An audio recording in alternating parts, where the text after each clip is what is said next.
Hello, Opening Pathways viewers. It's Tom Lenoble, and I'm great excited everything to have Mike Ehrle with me today, joining on Opening Pathways.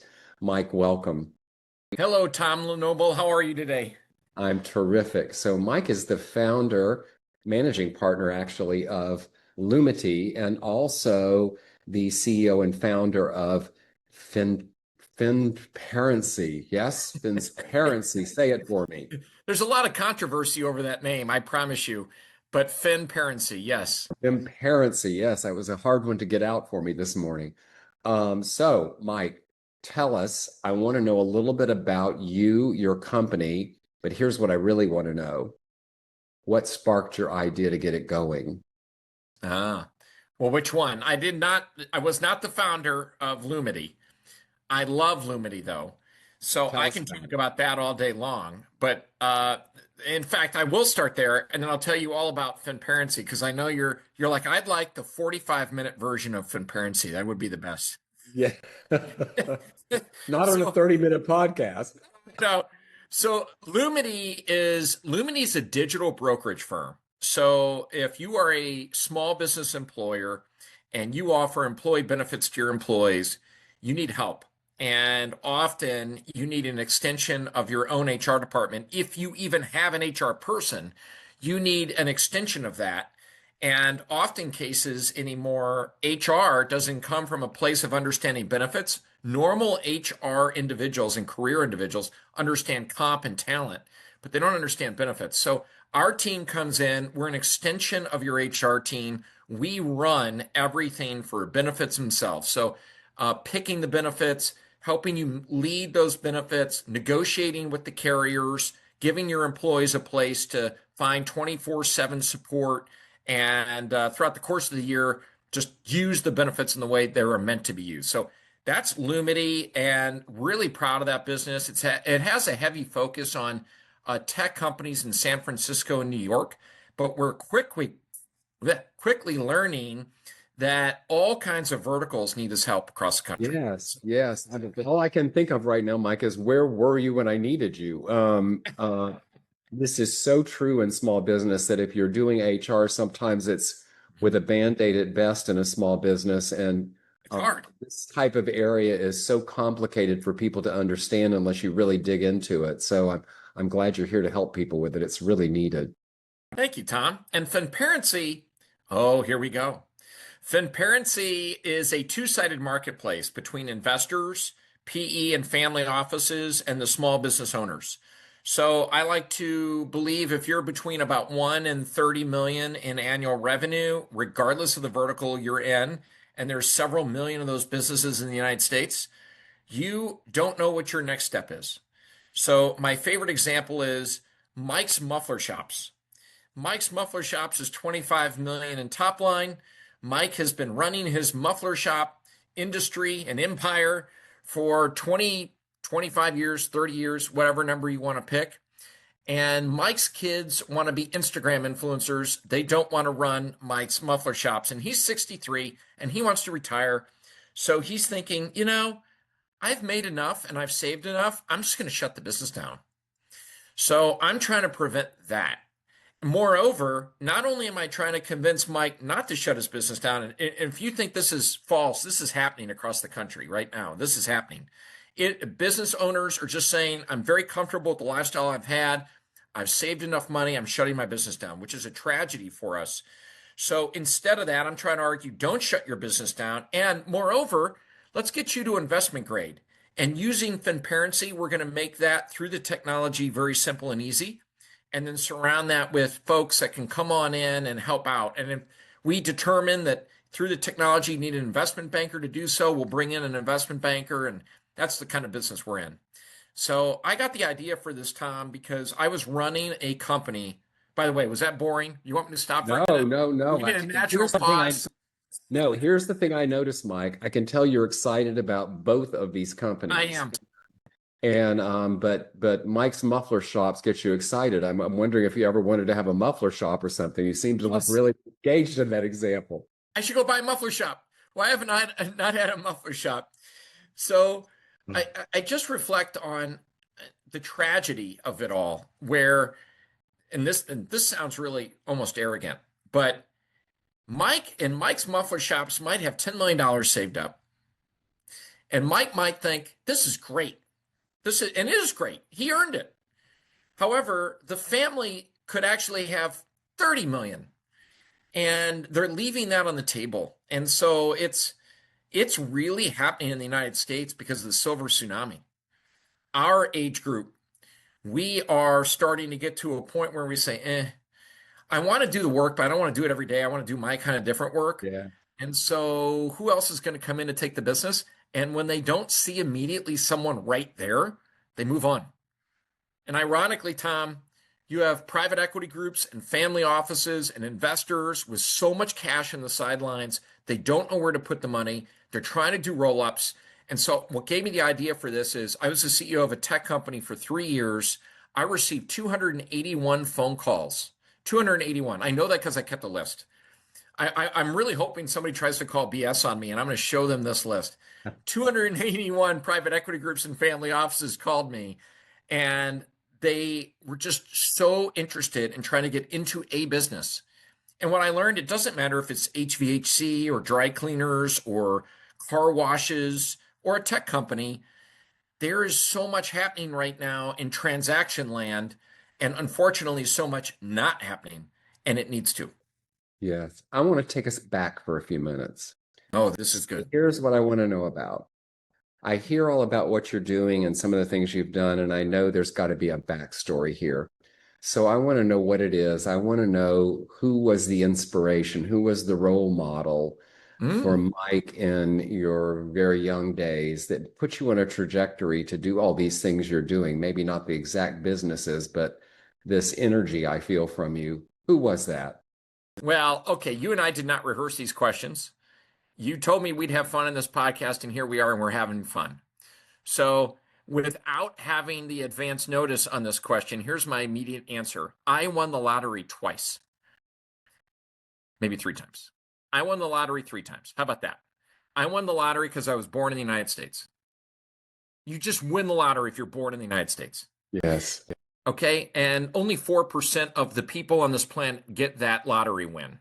So that's the first one. The second one is you win the lottery if you have two parents that love you and take care of you and really look out for you.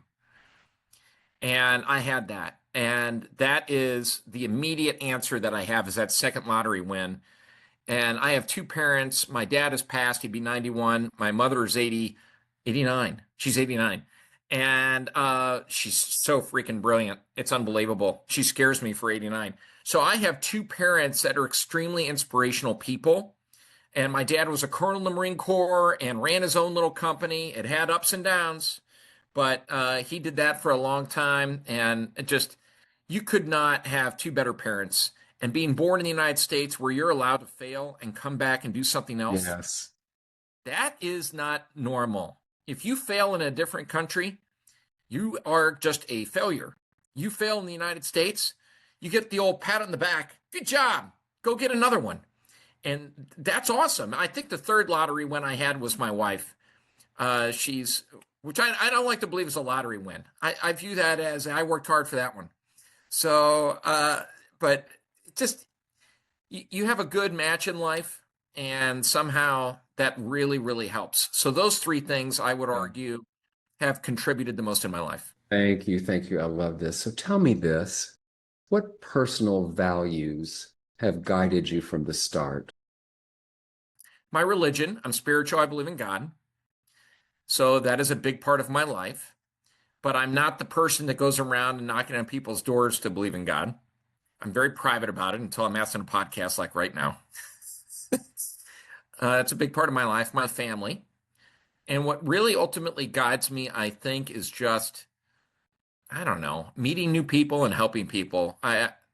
Some days I feel like an extrovert, some days I feel like an introvert, but I like to meet new people and help people. I never thought it would be that. I thought when I was a kid, I wanted a big Ferrari. I wanted a garage full of cool cars and houses and the wealth and everything else. I don't want that anymore. That's not the person I thought I would become. Now it's just a matter of having new friends that are authentic and that are close and that I can help out. Wonderful. Tell me this. Have you ever doubted your vision? Constantly. There's not a day that goes by that I don't have one, either a panic attack, or two, what the hell am I doing? Every single day. Yeah, every single day I go through my moments of terror. So I just think that's a part of the human experience. So I love this. I want to talk a little bit about your leadership style. And I want to know what you think your leadership style is. But what I really want to know, was there a pivotal experience that revealed it? Mm. Ooh. Okay, so my leadership style is I'm not a micromanager. I'm probably the opposite. Probably need to be more of the micro, but I'm not. I'm the macro, as macro as you can get. And I believe in the team I work with, whomever it may be. And I trust every single person I work with until I don't. So I trust until I don't. And so that trust has such a long leash that people can command their ship for a long, long time until again, it doesn't work out. And then it's very quick for me to arrive at a this is not going to work out moment. Uh, Not to reference my parents again, but I'd say my dad was probably the one that helped me understand that. And then early in my career, I was too trusting. And so I had to pull that back a little. Being too trusting is also a flaw. So I was too trusting, and my leadership style has flaws because when you're too trusting, some people take advantage of that. Yes. So, but I noticed from whether it was my dad or early in my business career where there were certain companies, I worked at United Health Group for a long time, and boy, they get a bad rap right now. They get a bad rap. But what a great place it was to work. When I was there for 9 years of my career, from 2000 to 2009, I loved it. And even though there were aspects of being like in a boxing ring every single day, that company had the smartest people I'd ever worked with good humans everywhere, and they wanted to do a good thing. So I reflect on that now, and I think that was a big part of my contributing factor because of some of the leaders I had. There's a mentor in my life, Tom Davis, who was my boss for a long time. And I love that guy. And I call him just my mentor. I'd say he's my mentor in life, other than Yes. my father. And so I reflect on people like Tom, and I've had the joy of a couple others. Those have meant a lot to me. Yeah, yeah. Did I answer your question, or did I dart around it? Good. I love this trust. I love this question. We talk about trust because someone said, I've been so trusting, but now I've learned to verify. Oh yeah, and that becomes political because of Reagan. Yeah, But it it it's such a true statement. It's such a true statement. it is. It is. So if you could go back to day one, what would you change, or would you do it all exactly the same Birth or of career? of your career?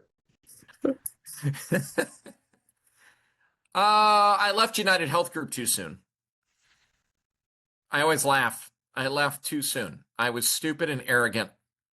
I'm probably still stupid and arrogant, but I left that one too soon, not just financially, but just for I could have added a little bit more there. And the other pieces, I've had one big failure in my career, one big one that I was fired from. I was the CEO of that tech firm I talked about. I was fired from it, which was so humbling. Talk about a humbling experience. Oh my gosh, I ran that company for 3 years, and here I'm fired. And we had great growth the first 2 years, and the third year it sucked. And so I was fired by the owner and the board, in essence. And I would still do it again. Yes, yes. And I just reconciled with that owner and that board. Actually, last week I was able to meet with that owner of that business. I was pissed for a while, and he was pissed at me. And just we broke bread and had a great time. And I would do it again. I learned a lot, and I hope I added value for them. And so, no, I don't know if I would do anything else again other than maybe stay at United Health Group a little bit longer. But even that, then I would have missed another experience in my career. So, no, I guess I wouldn't do anything over. Yeah, I want to write a book about people's experiences of being fired and laid off because Oh, I work with a lot of people that's happened to. And I find it really interesting of how people react to it or how they feel about it, especially later. The first time I was laid off or fired, I fired myself. I was working for a company and much to our dismay, we ran out of money and it was very successful. I had to lay off 165 people one day Mm, on my birthday. And then horrible. 3 weeks later, after I had shut down the office, I had to fire myself, lay off myself. And I thought, this is a really weird experience, right? That I'm doing this to myself and it's the first time. But I love this idea of how people react to it and whether it, how much I love resilience, whether it inspires them to get back up and grow from it, or whether it destroys them and holds them back is an interesting thing to me. So thank you for sharing that with us. It I helped me want, back for a little while, but then you grow yeah, from quick. yeah, and I hope so, right? We hope some point we do and look back on it as something that happened in our life that moved us forward because we all have these things that we can either Mhm. look at one way or the other. So tell me this, tell me about a risky decision you made and what gave you the courage to act. Risky, and what gave you the courage to act. Well, I'm in it right now. I'm in the middle of two startups and then a full-time job. And I'm doing three things at the exact same time. We talked about two of them in this podcast, but then I have a third thing with other partners. That's a whole lot of fun, by the way. But risky, my Lord, starting a business. Whew, that's risky. I didn't even ask my wife. She's probably going to come back and watch this podcast, and I'm going to get in big trouble, but she already knows it. I never even asked her thoughts or permission to launch that business. And she has laughed with me now. She said, "You're like a money launderer on how you hid the money that you put into this business to get it started." And I'm laughing about it. If she watches this, I'm in big trouble. But that was risky because, and I made a big mistake. I could have had a lot more fun with the launch of this business, FinParency, had I took my best friend in life, my wife, and said, "Hey, this is what I'm thinking." But the risk in that was that I was going to be told no. And I hate that word more than anything. And so, and she's capable of that word because she and I, opposites attract. She is super practical and everything else. I'm clearly not. And so I didn't want to hear no. I couldn't handle no. So the risk I took was not just launching a business, but the way I did it, which was risky and unwise. Uh, and I don't even have a dollar revenue on that business yet. Although I think we're getting close. Yeah, good, good, good. But that was my biggest risk so far. Yeah. You know how I feel about risk. I think risk and resilience are like a muscle, just like we exercise our bicep or tricep. When we exercise risk and resilience, it gets easier and easier to use them to our advantage. It's well said, Tom. Yeah, some of my biggest risks have turned out to be my biggest successes. Tell me this. I want to know how Mike knows when to pivot or push through. Mm. Uh, I don't have a clean answer on that one. Push through has been my answer to just about everything that I've dealt with. And I remember none of these great little sayings, but in essence, one of them that I love is buffalo. When the storm is coming, how buffalo run into the storm versus cows that run away from it.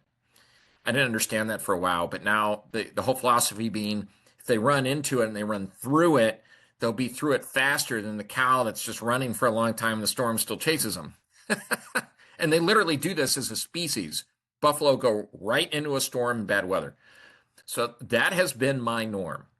When I've had to pivot only on instinct, where I have felt I have lost the inspiration. That's when I pivot. So I will stubbornly keep going forward until I just don't have energy for that anymore. And I'm tired and I don't have tolerance for it anymore, only because of exhaustion. That's when I pivot. Good, good. So tell me this. What impact are you most proud of, not professionally, but personally? Oh, absolutely. Easy. My kids.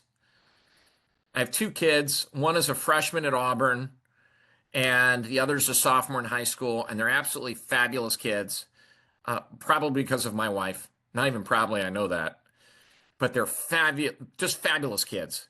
And so that's wonderful. And I'm also most proud of the rest of my family.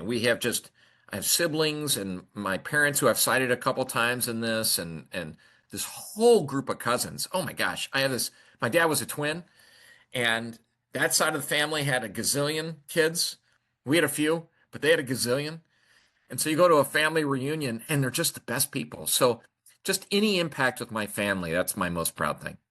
Yeah, I love this. I love family. You know, I came from a really small family. When I hear people like you talk about large families, it's like, did I miss something? I had this friend when I was a kid that was from a really large family, and I went over to spend the night one Saturday night and go to church with him on Sunday. And we got up, and his mother put this huge plate of donuts on the table, and everybody took one, and then people grabbed one, licked it, and put it back on the thing. And my first reaction was, this is really gross, and what's wrong with these people? And then I realized in this big family, the only way you were going to get your favorite donut was to mark it, I guess, right? They marked it.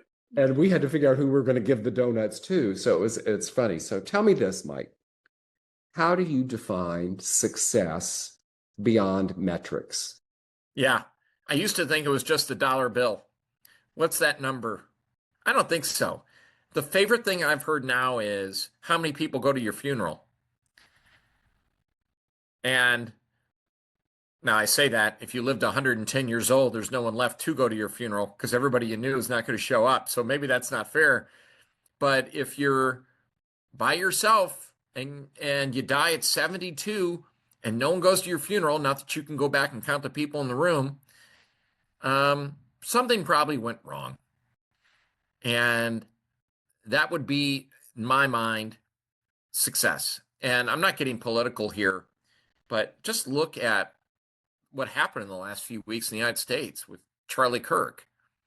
Whether you agree with him or don't agree with him, I think he got people's attention by leaving this planet. And now, obviously, it was very publicized, and there's a lot to that, and political, and I get it. But that person was a success, whether you agree or do not agree with the politics of the situation. I'm not saying you have to be that way. I'm just simply saying that's success in my eyes is, do you leave an imprint that's positive on other people? Yes, a legacy of some sort. So, Yeah, that's a better way to say it. yeah. Have you ever said no to growth because it wasn't aligned? I've said no, but I was told and forced back into yes. So that's sometimes you don't get a choice when you work for others as to where you have a no or a yes. But I have said no a couple of times because it doesn't align with what our core mission was. And I don't mean that in a way, in some cheesy way. It just was distracting to try to grow in certain ways. Yes, I've done that. And I was, in essence, came back and said, no, you need to do this. No to your no. Yes. And a year later, even if I was right, it didn't matter at that point. So, yes, I had said no. I clearly failed at not winning with my no. And my advice to others would be when you say no, make sure you have the facts to back you up. Very good. Some wisdom right there. How does Mike balance being a leader with being a learner? I've struggled with that in the last 6 to 12 months. I used to, prior to 6 to 12 months ago, read a ton and on all these classes. I love classes. I'm still stupid and sign up for any little AI module that says, hey, you can learn more about AI. I love AI, anything. And so I'm in these AI courses and I use AI constantly. So I don't know why I'm taking all these courses, but I learn from others, and then I learn, including in that, from podcasts and books, etc. I, unfortunately, Tom, have been reading less in the last 6 to 12 months. I don't know why. I need to figure it out. I was just sharing this with someone. Why am I not reading as much as I used to? My uncle, my dad's twin, is 91. So my uncle is a voracious reader of World War II. And he sends things to me all the time. He sends me books, and I give him one book. He gives me 20. That's the ratio of reading that we are at right now. So I need to get my book ratio up. Yeah, it's wild, isn't it? I had an aunt who used to read like, I don't know, 10 or 12 books a week. And she would hole up for the weekend and you'd never see her. And she'd come out the other side. Where you been, Aunt Jane? Oh, I was reading all these books. And I'm, wow, so, but Maybe your Aunt Jane is my mom. My mom's name is maybe, Jane. maybe She's it's reading kind of about a book a day right now, and I don't know how crazy. she's Yeah. doing that. Yeah. How, where do they find the time? Right. So, tell me this. What is happening today in our culture that gets you, that lights you up, that gets you excited? What's going on in culture today? I think people are waking up to the idea that we need society, we need people, we need our people, we need groups again. This isolation that we've gone through in the last, you pick your period of time, 5-ish years, whether it was related to COVID, which a lot of it was, or social media, or anything else, it seems as if people are popping their heads up and looking around and saying, ah, there's people out there. I don't know any of them, but it's time for me to go out there and get to know them. And that gives me a lot of hope. I was really, really freaked out and concerned. Working from home is a nightmare, for the record. Anybody that works from home, which I do, it's a nightmare. And the any opportunity that you can get to get out there and meet with other people in society, that's giving me hope because I'm noticing people wanting that and craving that more now. Yes. Yeah, And I it's agree with critical. you. I agree with you. We're seeing it at the academy, in our coach training where we successfully everything went online, and there's so many benefits to it because people don't have to travel. We can reach more people. But I was at an event with a bunch of our coaches, and you could watch what was happening in their face-to-face engagement. And I made a mental note, there's something missing here and something Yep. to build out again to sort of prime this pump. It's not leaning away from the online as much as it is adding to it a little more face-to-face because I think people are craving it. I hear that a lot from people that I work with. So Which tell me bleeds into this. faith. They Yes. have whatever their faith may be is to me relevant, but it's faith in general that there's something bigger and better out there, and have faith in spirituality, but then community, and it's Yes. finally coming back. I agree with you. I think we are wired to be part of a community, and Hmm. for some of us it's more difficult than others, but I think we're wired to be with each other in some form or fashion. Tell me this, Mike. What are you most hopeful for in the world today? That we figure out this world on planet Earth here, that our kids can actually, and this sounds so cheesy, but it's dead serious, back to faith and getting along as a community, that we settle some of our relations with some of these other countries and we realize we're all better together. And the sooner we figure that out as a world, the better off we're going to be longer term. So that's what I'm most hopeful for. And I believe that will happen. And this is so ironic I'm saying this because of the simple thing of capitalism. Countries are better together when they're making money. Yes. And so I like to believe that capitalism actually helps countries a whole lot. And I'm very hopeful others are starting to wake up and realize, oh, yeah, even China, who's super communist, right? They look around and they go, we really like money.